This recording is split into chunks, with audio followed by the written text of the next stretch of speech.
Well, first I want to thank Rich Brooks for the invitation to come out and speak to you this morning. It's a pleasure. I like the opportunity to come out and tell you a little bit about what we do here in North Kansas City. Also want to thank the Millers for having us at this beautiful facility. The first time I went through it, I noticed a similarity that we had in EXLTUBE, and certainly I'd love to see the artwork that we have here. And David, specifically for you, I know that you're a KU supporter, so I plan on doing something special for you. First of all, I plan on talking really slow, and I'll say it twice. So anyway, how did I wind up getting in the steel business? I grew up in a little small river town in Ashland, Kentucky. Population of about 30,000 people, and if you're relatively good in the sciences, you either went off to school at Georgia Tech or University of Kentucky, and you studied chemical engineering or metallurgical engineering, and came back to Ashland, and you worked either at Ashland Oil, which was headquartered there at the point in time, or Armco Steel. Because I had a lineage in the steel industry, I chose to go in the steel business. And I've been there for 34 years and been very happy there.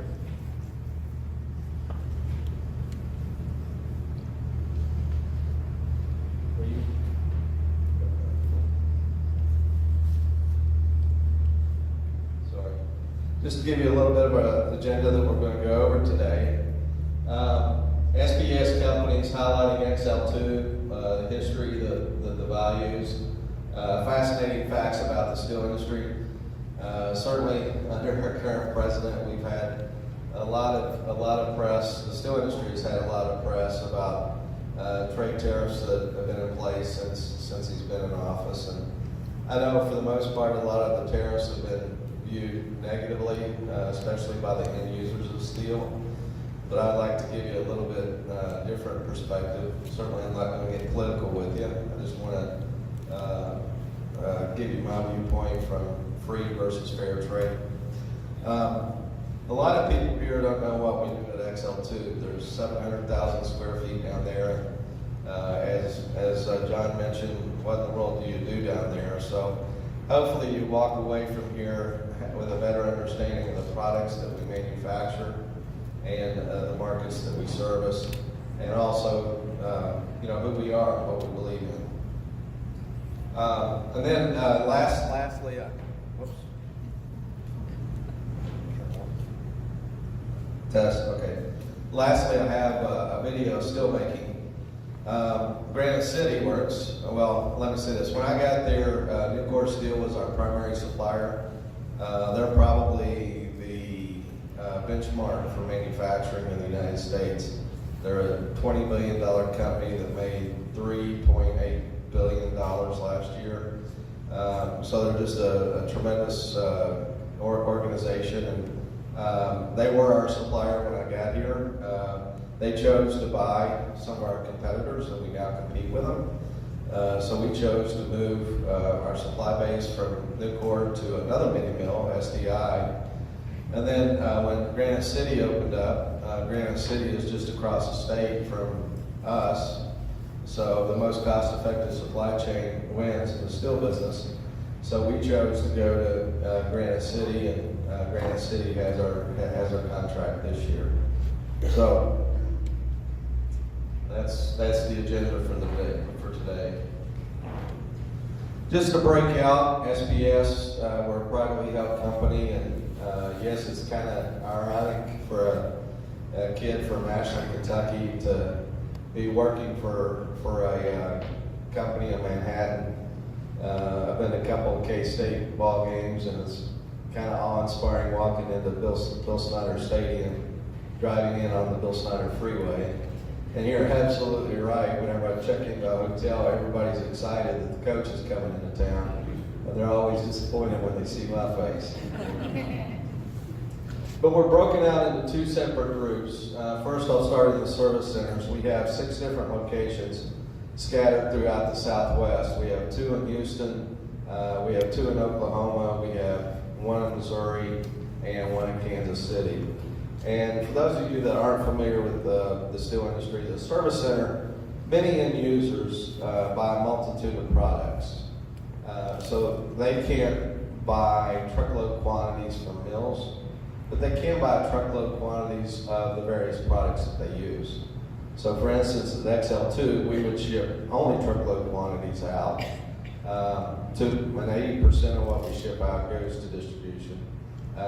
Then distribution would combine our products with other steel products and ship to fabricators or other end users that would use all the products that are needed to manufacture their products.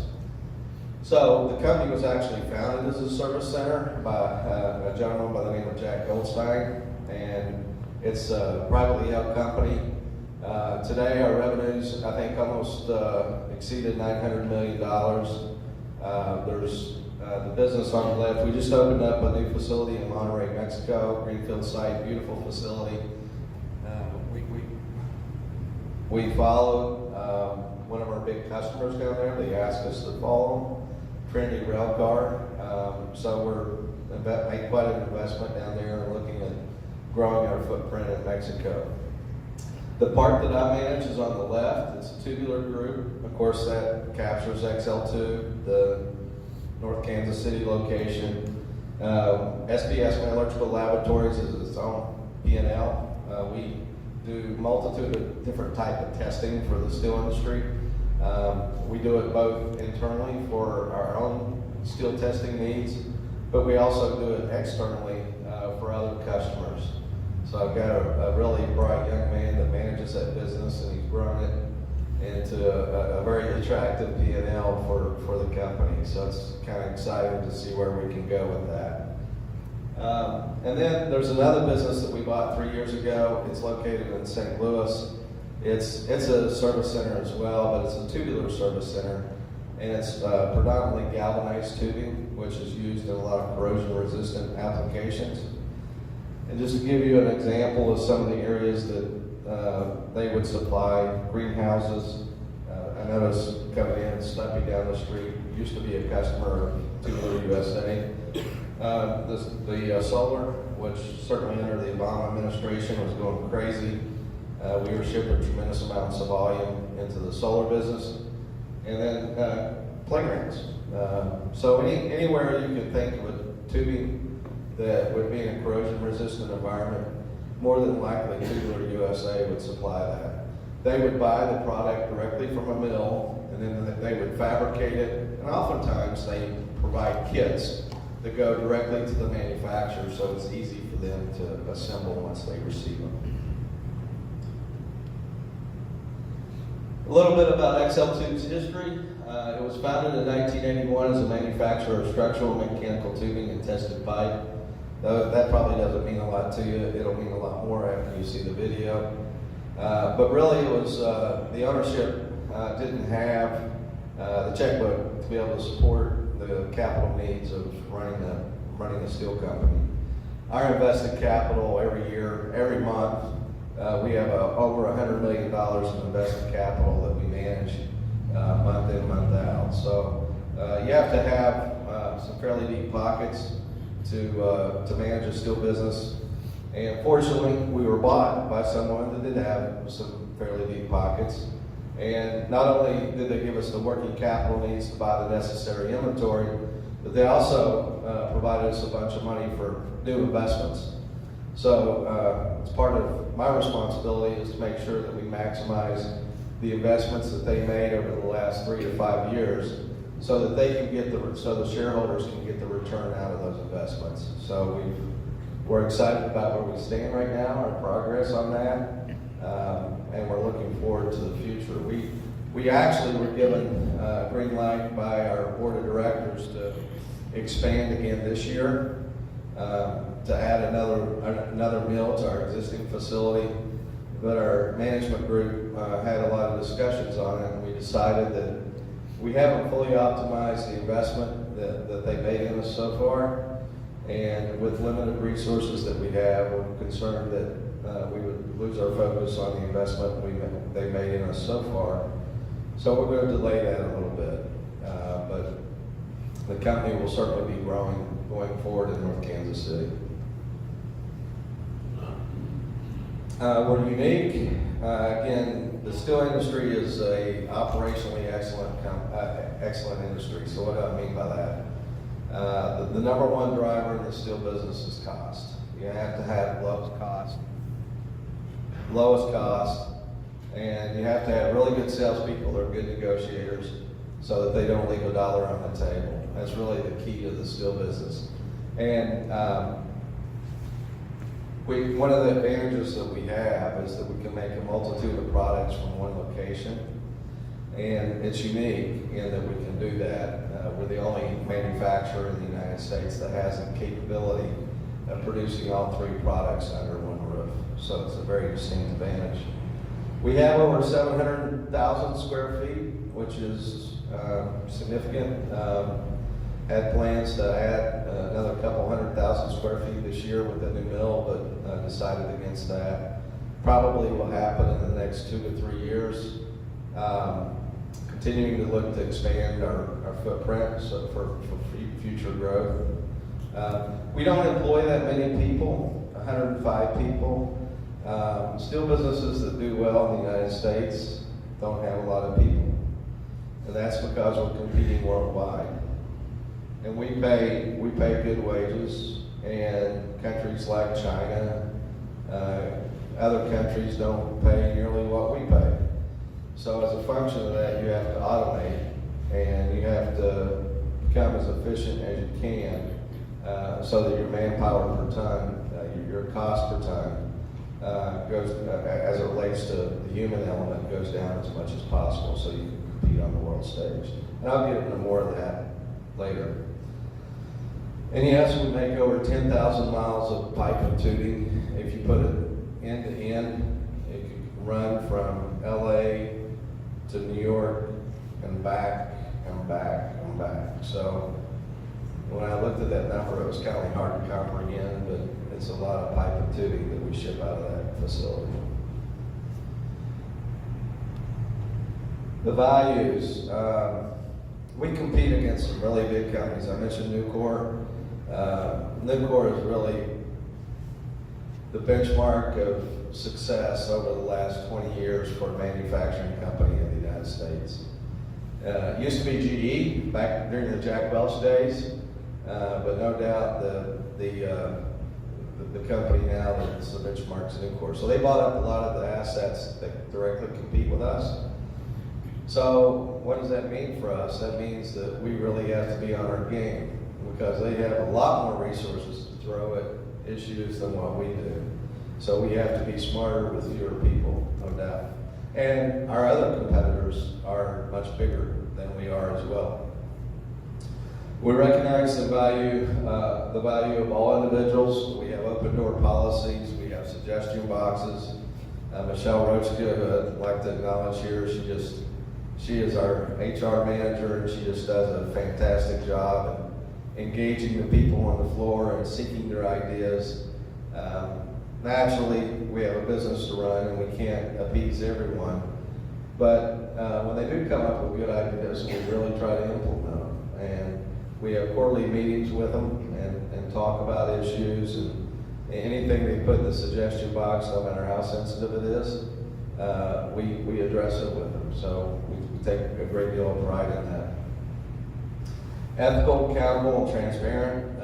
I've been with 4 companies now, and I assume that if you're a company in the United States, you have good ethics. Boy, did I learn the hard way. The third company I worked for was owned by Russian private equity, and they were asking me to do some things that necessarily wasn't comfortable doing. And so it's nice to be back with an organization that has really strong values, really has strong good ethics, really doesn't compromise any of the ways that you can legally do business in the United States. And since I've been there, I've never been asked to lie, which is always just something that is a big value that I have personally. Success matters. We obviously account to our shareholders. We are privately held. A lot of it is in trust. A lot of it is held by individual families.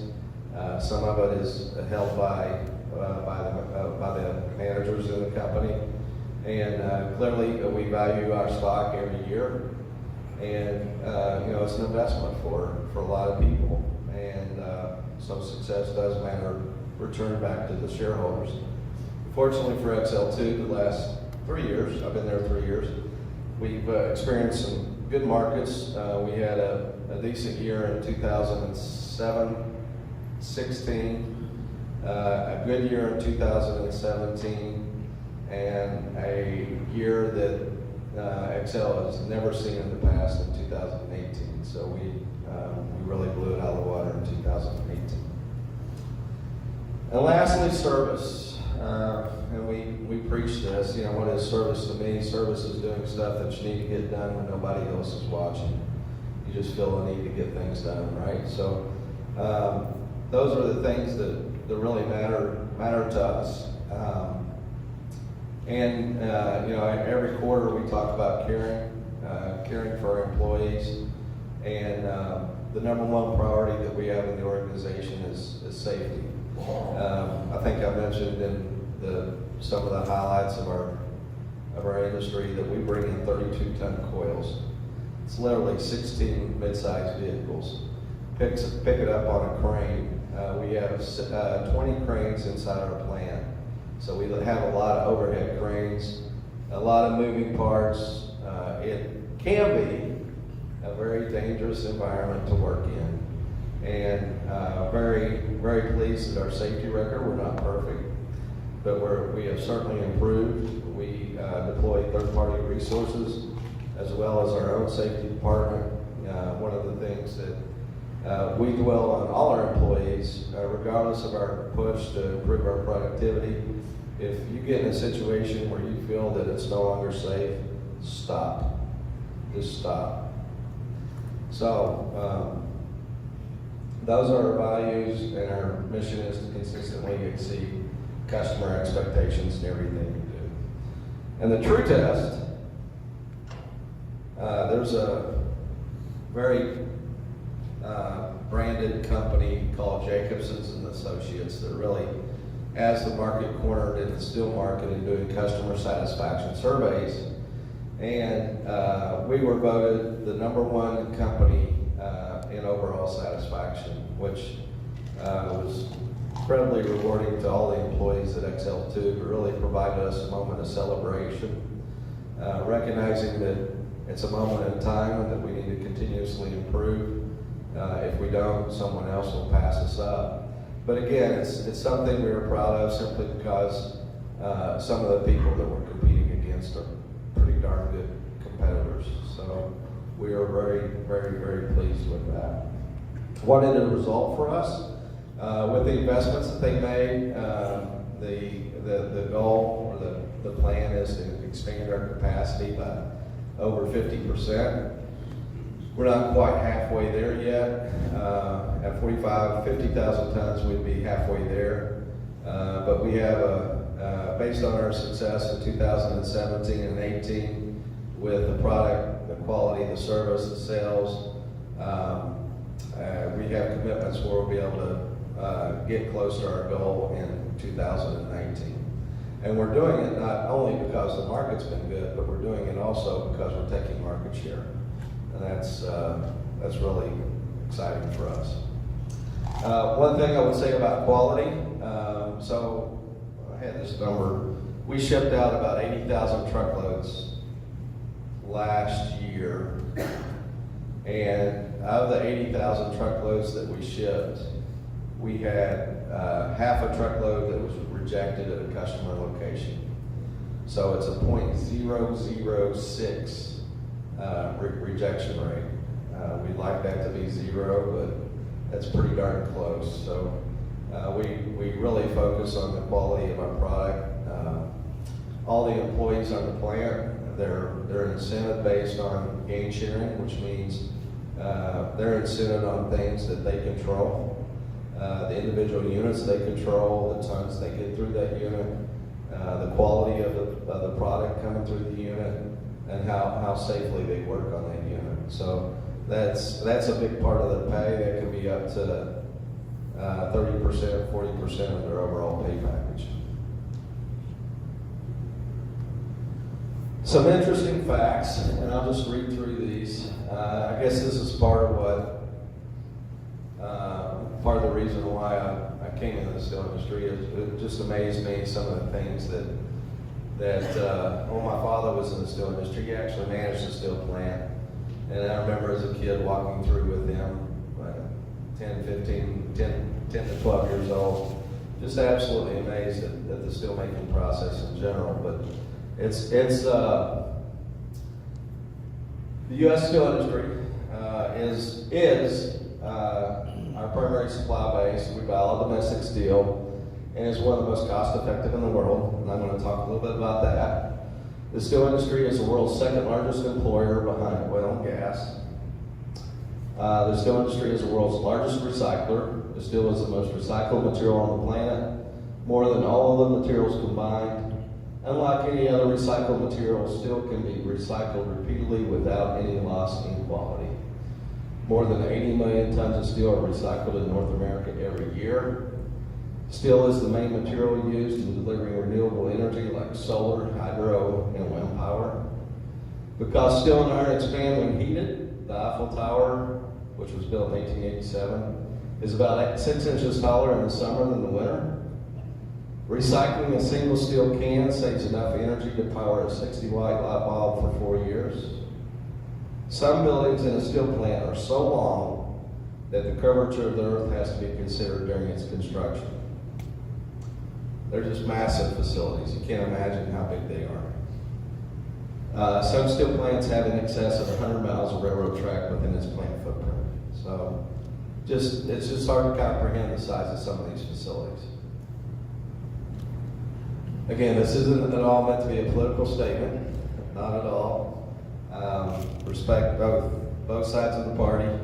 But I made a comment earlier that the steel industry is the most efficient in the world. Why do I say that? We have all the natural resources here to make steel. We have iron ore, we have coal, we have limestone, we have an abundance of scrap. Does China? No, China does not. We have some of the most cost-effective energy rates. Energy is a big cost of making steel. Our energy in the United States is 20% less than what it is in China.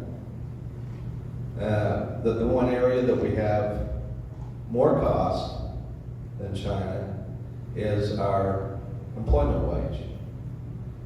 But when you really think about it, the U.S. steel industry has gotten so efficient that the employment wage is such a small fraction of the overall cost of goods sold. When I first got into the steel industry, a big metric that the steel industry uses is man hours per ton. And when I first got into the steel industry, it took 10 man hours per ton to make 1 ton of steel. 10 man hours. Today, it takes 0.6. 0.6. So what does that mean? Think about that. 0.6. So an average steel worker probably makes a good wage, probably makes 50 or 60 bucks an hour. So 0.6, that's 40 bucks to make a ton of steel, right? Well, to get a ton of steel from China to the United States, it costs about 80 bucks. So even if you assume their wages are free, which they're not, they're going up, the cost to transport it, to get it over here, is more than what our actual labor wages are. And we're lower in cost in everything else. But yet, until issues were taken, until the administration took action, they would sell their steel products $200 a ton below what we were selling in the United States. And at that point in time, the U.S. steel industry was not raking in a lot of profits. They were struggling. So how did that happen? Well, China is a mercantilist economy. They're an export-driven economy, and their stated objective that they don't shy away from is to rape the economies of other countries for their own benefit. And it's not, some people call it free trade. It's truly not fair trade. And the reason it's not is that for every dollar that a U.S. manufacturing company makes in profit, with the tax reform, federal and state, you pay about 30%. 30% tax on that. In China, for every revenue dollar that's generated, the state government gives them 20 cents. It's a state-owned enterprise. It's a communist state-owned enterprise. And they're not driven by profits. They're driven by employing people. That's their number one driver. So let me ask you this, there's some business owners here. How would you like it if somebody opened up shop next door to you that was given a 20% subsidy on every revenue dollar they generated? It's not fair, is it? Anybody think that's fair? That's the reality. I've been going to Washington for 20 years. I know this topic well. My true passion is law, business law, specifically trade law. And I can tell you that's the best analogy I can draw. So that's why the 25% tariffs were levied against the world in general. But why were they levied against the world instead of just China? It's because the Chinese cheat. So if you levied it just against China, China would ship the product to Malaysia. They would stamp it that it was made in Malaysia, ship it into the United States duty-free. You may have heard the president call out transshipment. That's what transshipment is. So that's why the whole world has a 25% duty. It's going to be interesting to see where it goes. But anyway, that's, I feel good that the American workers are being fairly represented. And I feel confident that on a fair playing field, that our industry can excel in the world market. So with that, I've got a video that I want to show. This is U.S. Steel, who is our primary supplier. They're out of Granite City. It's just a 5-minute video. How are we doing on time, Rich? We're okay? So do I do this, Gerald?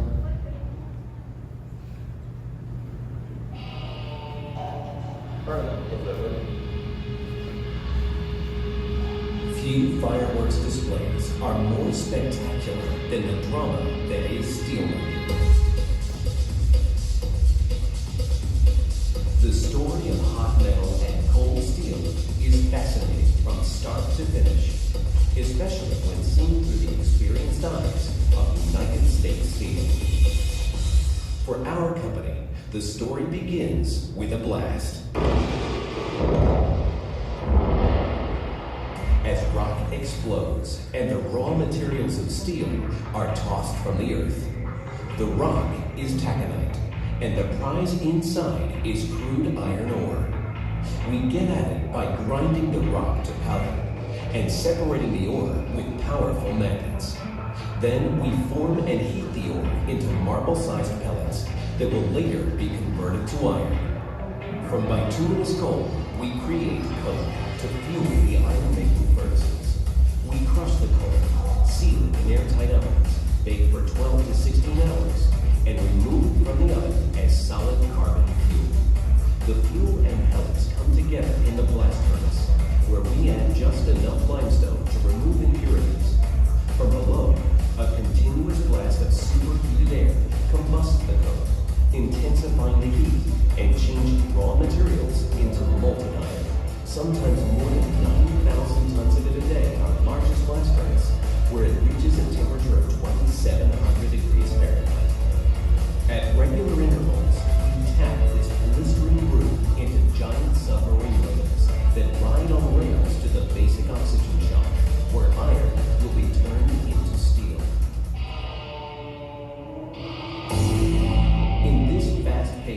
speeds, up to 250 tons of steel can be made to order in less than 45 minutes. We begin the steel making process by dumping recycled steel scrap into the basic oxygen furnace and adding hot iron. Sparks steal the show when high purity oxygen is blown into the mix at supersonic speeds and molten iron becomes molten steel. Now we're ready to create the custom blends that make steel the most widely used metal on the planet. In fact, we produce over 1,500 different chemistries to meet customer demand for cutting-edge, value-added steel. Look for another show of sparks as we tap molten steel from the Bob vessel into a ladle. Then, for most of our steels, it's on to the vacuum degasser, where they are made highly formable. The focus then shifts to forming and finishing, which determine even more of the steel's characteristics. The first step in this sequence is to position the ladle above a massive tundish or funnel that feeds a continuous caster containing molds that shape the steel. The molten steel, now at 3,000 degrees Fahrenheit, is channeled from ladle to tundish to caster, where it cools to a red-hot solid. The shape of the mold determines the shape of the semi-finished products that come out of the caster. And since most U.S. steel plants make sheet products, most of our casters output slabs, typically 8 to 9 inches thick and 3 to 5 feet wide. As they exit the caster, slabs are cut into sections up to 40 feet long and stacked to await further processing. Then it's on to the hot strip mill.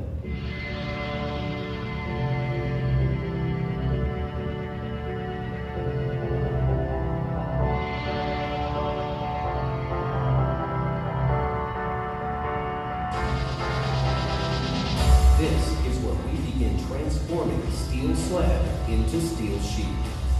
Slabs are reheated to 2,400 degrees Fahrenheit and descaled before running through a series of roughing stands.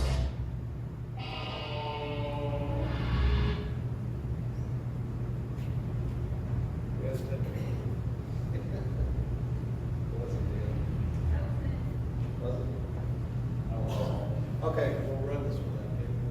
All right, so now this is the video on EXLTUBE. That was cut short, but gives you some idea still. This is all about us.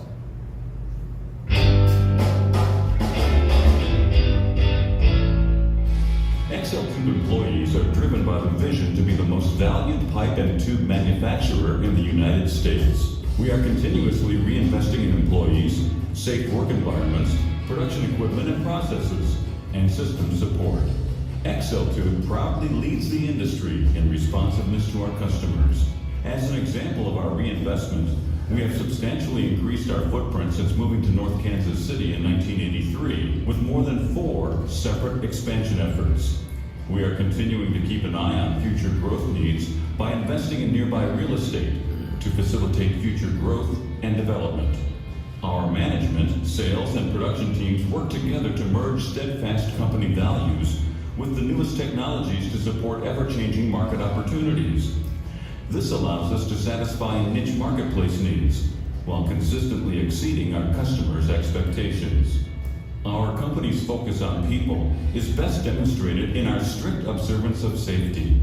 We believe our most important corporate value is safety within our facility. In addition to safety, the company also values our employees' commitment to service, continuous improvement, and results. We expect all employees to conduct themselves with an uncompromising level of integrity. As the only standard structural and standard pipe mill in the heart of the United States, EXLTUBE's location in Kansas City is a strategic advantage for our customers. With dozens of major cities within a 500-mile radius, no other tube mill can ship to such a broad area of the nation with our competitive rates. The Kansas City region often has an oversupply of outbound modes of shipping, resulting in competitive shipping costs.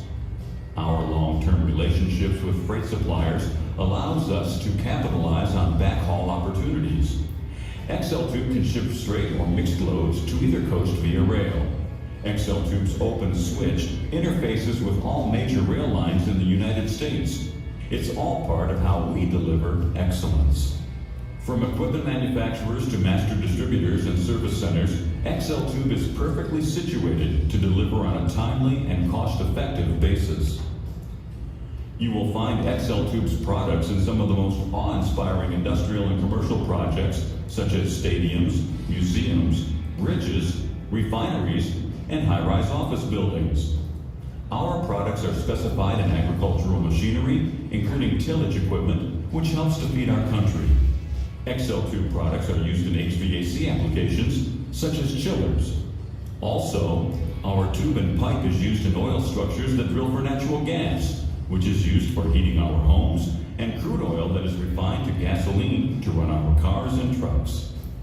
We supply tubing for life-saving applications such as rollover protection structures on lawnmowers, handrails to assist on walkways, guardrails to keep our roads secure, and bollards to keep businesses safe. Our goods can be found in applications for trailers, rail cars, and trucks that transport durable and non-durable goods from our nation's farms, manufacturing sites, and major distribution centers to other downstream manufacturing sites, wholesale centers, retail centers, and directly to your home. We are also working in emerging technologies like renewable energy. Solar fields are a prime example of our product tapping into the renewable energy market, replacing traditional coal-fired power plants. As we mentioned before, EXLTUBE manufactures mechanical tubing, structural tubing, and standard pipe. Our production capabilities include pipe-sized tubing ranging from 1 inch to 8 inch, square and rectangular tubing ranging from 1 inch square to 7 inch square, and standard pipe from 2 inch through 8 inch. Our wall thickness ranges from 0.065 inch up through 3/8 inch. We are proud that everything we produce is melted and manufactured in the USA. If you have specific needs that are beyond ASTM specifications, EXLTUBE's customizable capabilities include OD and ID requirements, wall thickness, ID flash removal, and both chemical and mechanical properties. The flexibility of working with EXLTUBE leads to a competitive advantage for our customers. The experience and knowledge of our production and sales teams, backed by a dedication to continual training, is a key element in EXLTUBE's ability to deliver superior quality and service to our customers. Our goal is to make the purchasing process as seamless as possible, whether your order is placed by phone, email, EDI, or on our website. EXLTUBE's customer service team handles each order with responsiveness and professionalism. Our team reviews customers' needs to ensure orders go out complete and on time. Our diligent communication and ability to quickly acquire carriers and load trucks with a variety of products differentiates EXLTUBE from our competition. Our logistics team persistently books trucks throughout the day to ensure that promised dates are met. Whether by truck or rail, customers can count on cost-effective delivery. Safety, flexibility, and service. This describes the products EXLTUBE manufactures and the people behind each tube and pipe. With a dedication to work as a team. So you got the gist of what we do. I know we're bumping up against the 1 o'clock time frame, so I wanted to see if anyone... Alongside our customer. I wanted to see if anyone had any questions. If not, I certainly appreciate the opportunity to come and talk to you. Yes, sir. Hey, Bill, one of the things that we're noticing, especially with the rod industry, gas oil, is about accountability for all of the tubing, all the pipes that are going out. Are you all exploring on anything with RFID technologies in terms of tracking the product, asset management, or even usage levels? That's something that we're definitely looking at. We're RFID is certainly probably something that we'll implement in the next, I would say, 6 to 12 months. You're in that line of work, right? Yeah, well, especially because we do the asset tracking. One of the challenges is getting, obviously, the guy who makes the pipe to actually infuse it into that so they can be accounted for in gas well weights and things like that. Well, we're very similar in that we have a great deal of accountability, and a lot of our products go into safety structures. So traceability is of utmost importance. So we've typically been able to do that through our stencil, but in some cases it gets painted or it gets rusted over, and it's hard to find it. So we're certainly investigating our RFID technology and how it can benefit us from a traceability standpoint. Yes, sir. Well, it used to be 100%. We bought from Nucor, we bought from SDI, so they're mini mills. They recycle scrap. We switched this year to U.S. Steel, which takes a rock ground and converts it to iron and then to steel. They use some in their BOF furnace, about 15%, but 85% is iron ore. They're our primary supplier. So I would say about 80% of our requirements right now are from iron ore. The balance would be scrap. Either SDI or Nucor. We typically have 2 suppliers. Any other questions?